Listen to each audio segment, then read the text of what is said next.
8 વીઘા જમીન, આ 8 વીઘા જમીન જયારે લીધી છે ત્યારે અમારા મુકેશભાઈ કઈ કહેતા હતા, મુકેશભાઈ ભરવાડ, એમણે કોણ આ જગ્યા અમારા મુકેશભાઈ એ આ જગ્યા માટે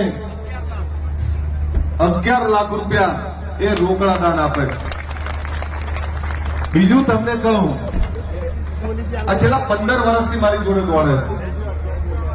આ 15 વર્ષથી આ મુકેશ ભરવાડ સમૂહ અમારી ક્યાં છે? અમારા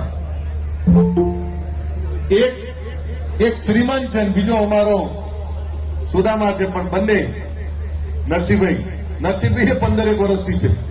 આ ઠાકોર સેનાની જોડે અનેક એવા છે આ બધા બેન કે જેમણે તડકા છાયડા ક્યારે મને એકલો નહીં પડવા દીધો. મારી ક્ષત્રિય ઠાકોર સેનાના મારા યુવાનો કોઈ બધા એવું કે છે કે સેના ચાલે છે કેવી રીતે? હું આજે કહું, બાપા એ વડીલો બેઠા છે, આ છોકરા મારી જોડે કઈ માગ્યું જ નહીં ગયા. જયારે હું કહું તો કે સાહેબ ચિંતા ના કરો, અમે કરી લઈશું. આટલા મોટા સમૂહ લગ્ન કર્યા, આ કેટલો બધો ખર્ચો, આ મંડપ જો મંડપ કેટલો બધો રૂપાળો બન્યા, ક્યાંથી પૈસા લાયા, શું લાયા? મને તો ખાલી એમ કે મેં ખુરશી પર એમ કહી જજો. સાહેબ આવો સમાજ ક્યાં મળે તમને?